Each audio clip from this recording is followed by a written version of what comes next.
الرحيم. الحمد لله رب العالمين، والصلاة والسلام على سيد الأنبياء والمرسلين وخاتم النبيين سيدنا محمد وآله وصحبه أجمعين، ومن تبعهم بإحسان ودعا بدعوتهم إلى يوم الدين. أما بعد، قال الله سبحانه وتعالى في القرآن المجيد والفرقان الحميد: أعوذ بالله من الشيطان الرجيم، بسم الله الرحمن الرحيم. وما ينطق عن الهوى إن هو إلا وحي يوحى. صدق الله العظيم. محترم بزرگوں، دوستوں اور دینی بھائیوں، بات چل رہی تھی حضور پاک صلی اللہ علیہ وسلم کے جمال اور کمال کی، اور یہ بات عرض کی گئی تھی کہ آپ سے بڑھ کر جمال والا اور آپ سے بڑھ کر کمال والا نہ کوئی دنیا میں آیا اور نہ آئے گا.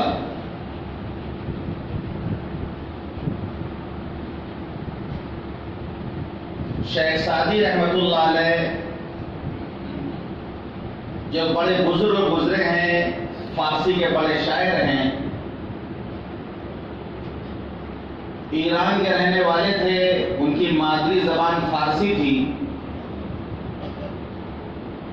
ان کی دو کتابیں فارسی میں بہت مشہور ہیں، گلستان اور بوستان. گلستان یہ نثر میں ہے اور بوستان یہ شعر میں ہے. تو اپنی کتاب گلستان میں انہوں نے حضور پاک صلی اللہ علیہ وسلم کی شان میں 4 اشعار کہے ہیں عربی زبان میں، جو بہت مشہور ہے، شاید آپ نے بھی سنا ہوگا. بلغ العلا بکمالہ کشف الدجا بجمالہ حسنت جمیع خصالہ صلو علیہ وآلہ. اس کا ترجمہ یہ ہے: بلغ العلا بکمالہ، پہنچے بلندیوں پہ آپ اپنے کمال کی وجہ سے. کشف الدجا بجمالہ، چھٹ گئی تاریکیاں آپ کے حسن و جمال سے. حسنت جمیع خصالہ، آپ کی تمام عادتیں محبوب اور پسندیدہ ہیں. صلو علیہ وآلہ، سلام ہو آپ پر اور آپ کی اولاد پر.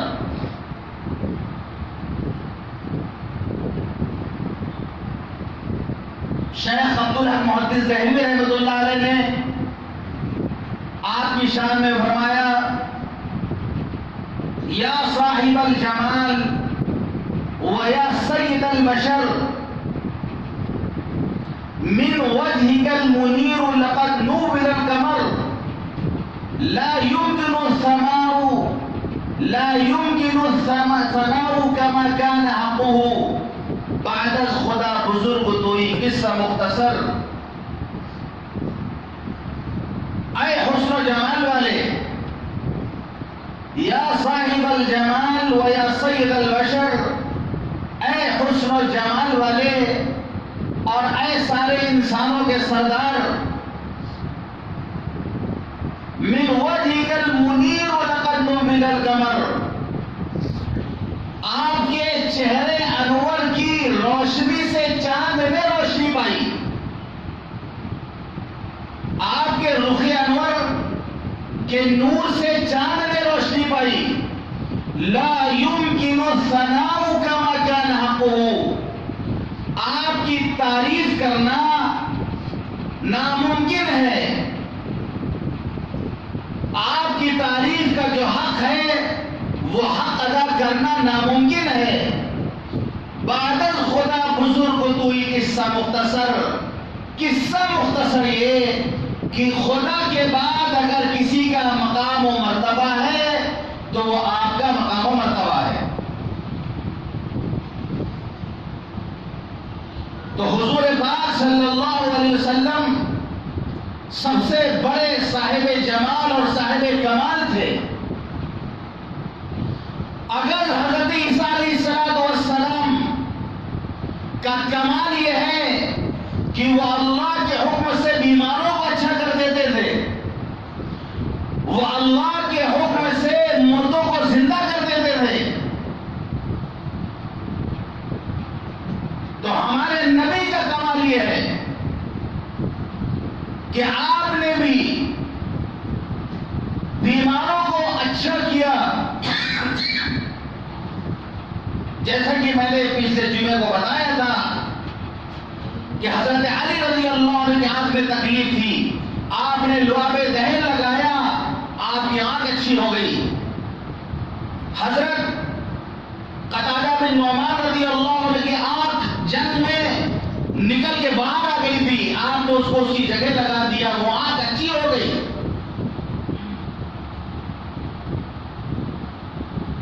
حضرت عیسیٰ علیہ السلام کا کمال یہ کہ وہ مردوں کو زندہ کر دیتے تھے، تو ہمارے نبی کا کمال یہ ہے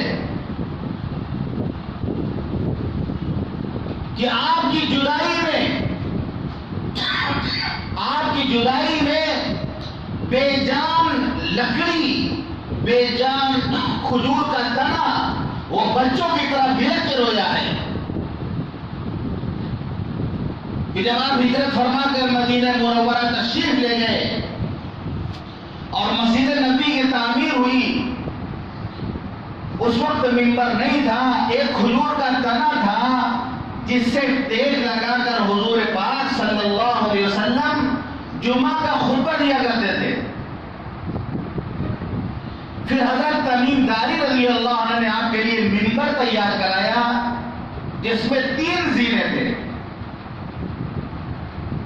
ممبر تیار کرایا اور ممبر جب وہ رکھ دیا گیا مسجد نبی میں، اور پھر آپ جب جمعے کے دن خطبہ دینے کے لیے اس ممبر پر تشریف لے گئے تو وہ تنا جو تھا، وہ کھجور کا سوکھا ہوا تنا، صحابہ بیان کرتے ہیں، بخاری شریف میں ہے کہ اس تنے سے رونے کی آواز آئی، بچوں کے سے رونے کی آواز آئی۔ حضور پاک صلی اللہ علیہ وسلم منبر سے اتر کر کے اس تنے کے پاس تشریف لے گئے، اس کو سینے سے لگایا، اس کو تسلی دی آپ نے، تب وہ جا کے خاموش ہوا۔ وہ جگہ آج بھی موجود ہے مسجد نبوی میں، وہ جگہ آج بھی موجود ہے مسجد نبوی میں، حضور پاک صلی اللہ علیہ وسلم کا جہاں پہ ممبر بہت خوبصورت ابھی ممبر ہے، آپ دیکھتے ہوں گے فوٹو میں یا جو گئے ہیں، ایک اونچا سا ممبر بنا ہوا ہے گولڈن کلر کا، بڑا خوبصورت سا ممبر ہے۔ وہی جگہ ہے جہاں کے بارے میں آپ نے فرمایا تھا ما بین بیتی و ممبری روضۃ من ریاض الجنہ، کہ میرے گھر اور میرے ممبر کے بیچ کی جو حصہ ہے وہ جنت کی کیاری ہے، وہ ریاض الجنہ ہے۔ تو ممبر سے لے کر حضور پاک صلی اللہ علیہ وسلم حجرے تک یہ حصہ ریاض الجنہ کہلاتا ہے۔ تو اس ممبر کے بغل میں ایک کھمبا ہے، ستون ہے، وہی ستون ہے جہاں پہ وہ درخت تھا، اس ستون کا نام ہے اسطوانہ حنانہ۔ تو حضور پاک صلی اللہ علیہ وسلم کی جدائی میں ایک بے جان درخت کا تنا رویا، اور رونے کی آواز آئی اور صحابہ کرام نے اس کو سنا۔ یہ حضور پاک صلی اللہ علیہ وسلم کا کمال ہے۔ اگر حضرت سلیمان علیہ السلام کا کمال یہ ہے کہ وہ پرندوں اور جانوروں کی بولی سمجھ لیتے تھے، کہ قرآن میں علمنا منطق الطیر، پرندوں کی بولی سمجھنا مجھے سکھایا گیا ہے۔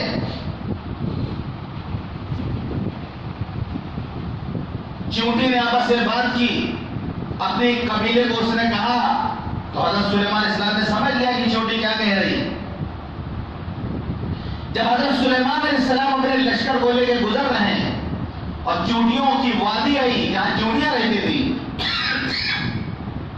ایک چیونٹی کی خیر خائی دیکھی، اس نے دیکھا کہ حضرت سلیمان علیہ السلام کا لشکر چلا رہا۔ اس نے آواز لگائی، یا ایھا النمل ادخلوا مساکنکم، اے چیونٹیوں اپنے دلوں میں داخل ہو جاؤ۔ بہت زبردست نظام ہوتا ہے چیونٹیوں کا، زمین کے اندر ان کا پورا گویا قلعہ بنا ہوا ہوتا ہے، پورا گھر ان کا ہوتا ہے، پورا نظام ان کا ہوتا ہے۔ غلہ رکھنے کا الگ کمرہ، سونے کا رہنے کا الگ کمرہ، ملاقات کرنے کا الگ کمرہ، مشورے کا الگ کمرہ، پورا نظام ہوتا ہے ان کا نیچے۔ اس چھوٹی سی چیونٹی کو اللہ نے اتنی ذہانت دی ہے، تو زمین کے اندر اس کا پورا گھر ہوتا ہے پورے نظام کے ساتھ، اور عقل مند اتنی ہوتی ہے کہ جو گیہوں یا چاول یا کوئی دانہ وہ جب لے کر کے جاتی ہے اپنے دل میں، تو برسات آنے سے پہلے وہ پورے برسات کے سیزن کا غلہ یا کھانے کا سامان سب لے جا کے اسٹور روم میں وہ لوگ جمع کر لیتی ہیں۔ اور اللہ نے ذہانت ایسی دی ہے کہ دانے کو لے جا کے توڑ کے رکھتی ہے، وہ لے جا کے اس کو توڑ دیتی ہیں پہلے، پھر اس کے بعد اس کو رکھتی ہیں، کیونکہ اگر توڑے گی ایسی مان لو چاول کا دانہ ہے، بارش ہوئی تو ہو سکتا ہے اگ کے پیڑ بن جائے، وہ اگ سکتا ہے، وہ تو اس کو توڑ دیتی تاکہ اگنے نہ پائے۔ ہم معمول سمجھے چیونٹی کو، چیونٹی کی خیر خائی دیکھیے، اب وہ کہہ رہی یا ایھا النمل ادخلوا مساکنکم، اے چیونٹیوں اپنے دلوں میں داخل ہو جاؤ۔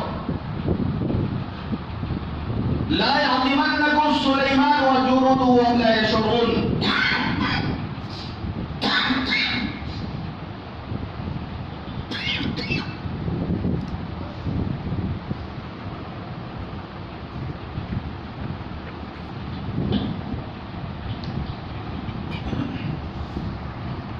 کہ حضرت سلیمان علیہ السلام کا لشکر کہیں تمہیں کچل نہ دے، اور ان کو احساس بھی نہیں ہوگا، وہ جان بوجھ کر نہیں کچھ لیں گے، انہیں احساس بھی نہیں ہوگا، اس لیے اپنے دلوں میں داخل ہو جاؤ۔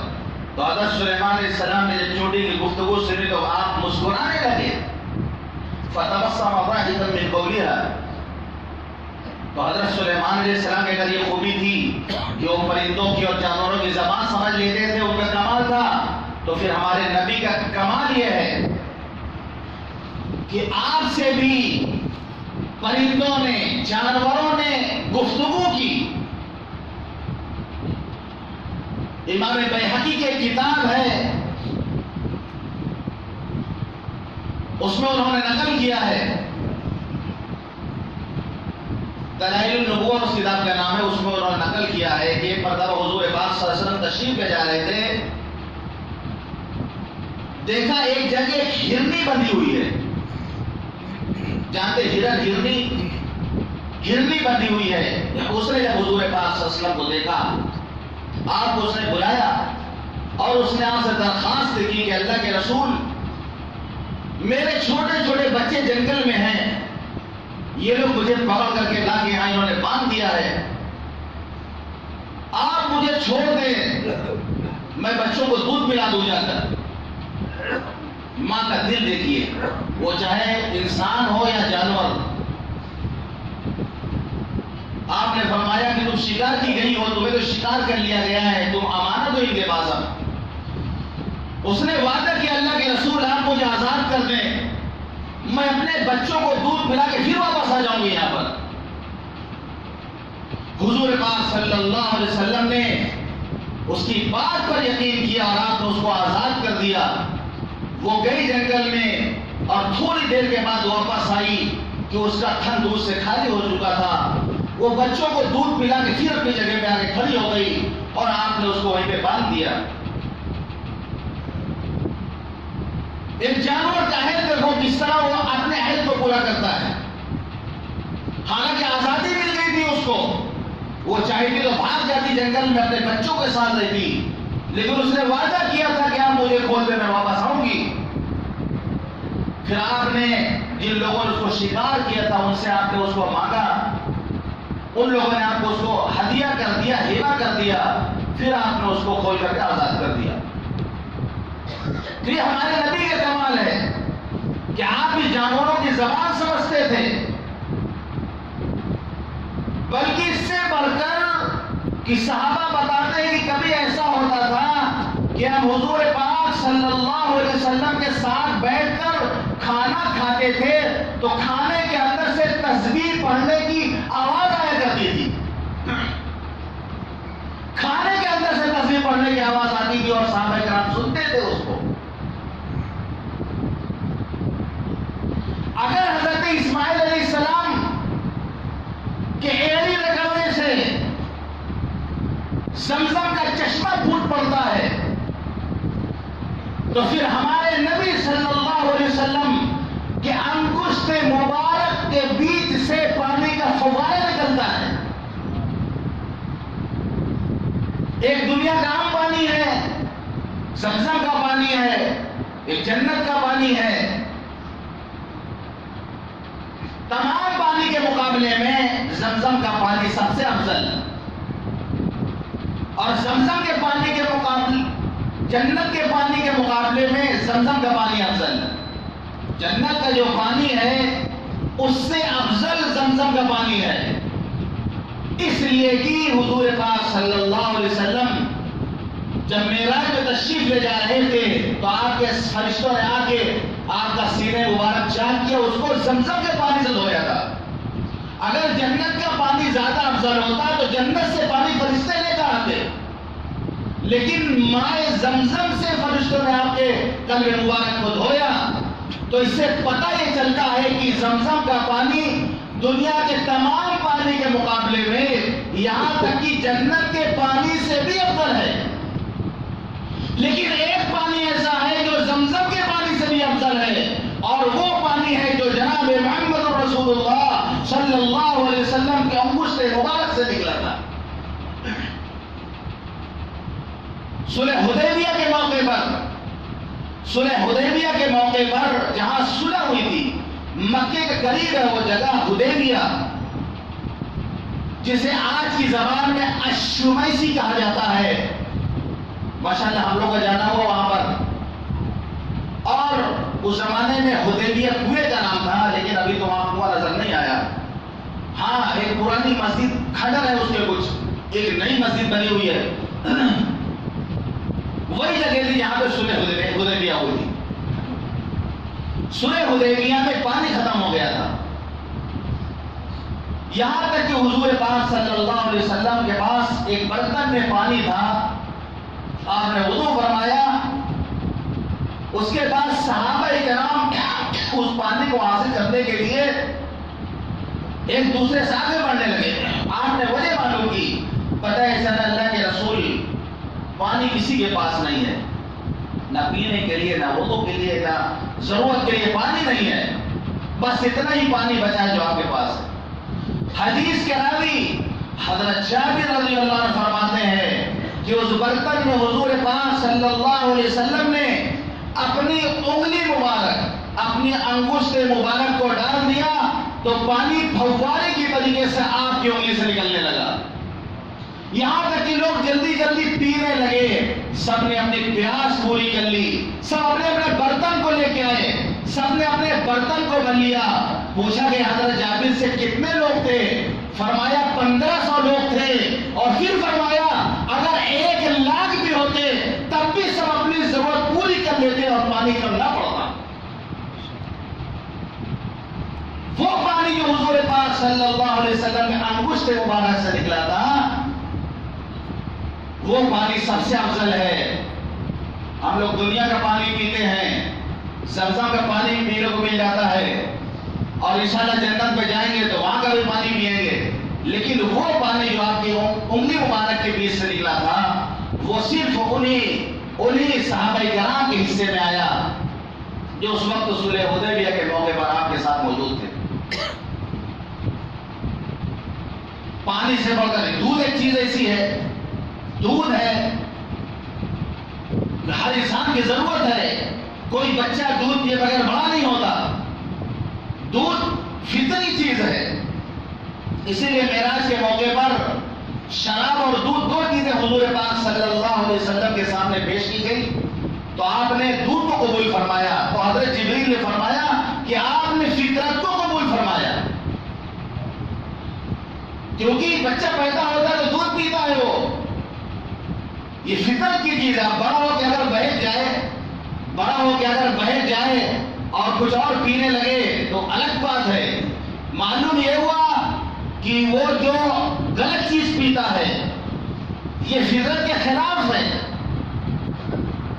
کہ اس سے زبان کو ایک کلمہ پڑھنے والا ایک مسلمان اس سے اپنی زبان کو گندی کرے، جس خدا نے اس کے منہ کی اور اس کی زبان کی حفاظت اس کی ماں کے پیٹ میں کی، کہ ماں کے پیٹ میں بچہ گندا خون پیتا ہے تو منہ کے راستے سے اللہ نے نہیں پلایا بلکہ ناک کے ذریعے سے پہنچایا غذا کو۔ اللہ چاہتا تو منہ کے راستے سے پہنچا سکتا تھا، لیکن ناک کے راستے سے اللہ نے غذا پہنچائی، کیونکہ یہ اس منہ سے اس کو اللہ کا نام لینا ہے، کلمہ پڑھنا ہے، قرآن کی تلاوت کرنی ہے۔ یہی بڑا ہو کر انسان پھر اس منہ کو حرام جو اللہ نے حرام قرار دیا، شراب سے آدمی اپنے منہ کو گندا کرے، ایک مسلمان کے لیے یہ شایع نشان نہیں ہے۔ ایک مسلمان شراب کے قریب نہیں جاتا۔ آپ کے شہر کلکتہ میں آج بھی مسلمان بہت پیتا ہیں، بہت پیتے مسلمان آج بھی، اور ایک زمانہ تھا آج سے تقریباً 300-400 سال پہلے جہاں کے ہم رہنے والے ہیں، یہ میرے لیے بہت فخر کی بات ہے اور میں آپ کو بتا دینا چاہتا ہوں، یہ میرے لیے بہت فخر کی بات ہے کہ میرے وطن کے ایک بزرگ بریلی کے رہنے والے حضرت سید احمد شہید رحمت اللہ علیہ حج کے سفر میں آپ کے کلکتہ تشریف لائے تھے اور یہاں پر تقریباً 2 مہینے قیام کیا تھا۔ جہاں ناخدا مسجد ہے یہاں پر امین الدین صاحب کو شیخ کے ان کا مکان تھا، یہاں پہ ان کا قیام ہوا، ٹالی گنج میں قیام ہوا اور سیالدہ میں قیام ہوا۔ آپ اسی دریا سے گزرے تھے، وہ بہت بڑے بزرگ تھے حضرت سید احمد شہید رحمۃ اللہ علیہ۔ جب وہ کلکتہ میں مقیم تھے تو ہزاروں ہزار لوگوں نے آگے توبہ کیا تھا، یہاں تک کہ مسلمانوں نے شراب سے توبہ کر لیا، شراب بکنی بند ہو گئی۔ انگریزوں کی حکومت کا زمانہ تھا، شراب کے ٹھیکیداروں نے حکومت سے شکایت کی کہ رائے بریلی کے ایک بزرگ آئے ہیں کلکتہ، جب سے وہ کلکتہ آئے مسلمانوں نے شراب پینا بند کر دیا، اب ہماری شراب نہیں بکتی اس لیے ہم ٹیکس نہیں دے سکتے۔ سرکار نے ٹیکس معاف کر دیا، لیکن ساتھ یہ بھی لکھا کہ اگر مسلمان پھر سے شراب پینے لگیں گے تو ٹیکس دوبارہ لاگو ہو جائے گا۔ آج کے کلکتہ میں بہار آئی تھی، ایمان کی باتیں بہاری چلی تھی، توبہ کے لیے لوگ امڑ پڑے تھے، یہ کلکتے کی تاریخ ہے۔ لیکن آج آپ کا کلکتہ کہاں ہے؟ آج مسلمانوں کی بہت بڑی تعداد ہے جو پھر شراب پیتی ہے، جبکہ اس سے وعدہ کیا گیا ہے کہ دنیا میں اگر تم شراب نہیں پیو گے تو اللہ تعالیٰ جنت میں شراب طہور تمہیں پلائے گا، مہر لگی شراب تمہیں پلائے گا۔ یہ دنیا کی شراب کوئی شراب ہے جہاں اس کو پی کے آدمی عقل ہوش ٹھکانے سب کھو دیتا ہے، آئے بائیں سائیں بکتا ہے اور پی کے پڑا رہتا ہے کسی نالی کے پاس اور مکھیاں بھنبھنا رہی ہیں اور وہ سمجھتا واہ کیا بہتری گئی پارک میں ہمیں، وہ سوچتا ہے کہ کہیں 5 اسٹار ہوٹل میں ٹھہرے ہوئے اس وقت، کتا مونت رہا کے منہ پر مکھیاں بھنبھنا رہی لیکن مزہ آ رہا اس کو۔ یہ کوئی شراب یہ کوئی چیز ہے؟ ایک مسلمان کو اس کے قریب نہیں بھٹکنا چاہیے، اگر کسی کو اس کی عادت ہے اس کو توبہ کرنی چاہیے مرنے سے پہلے۔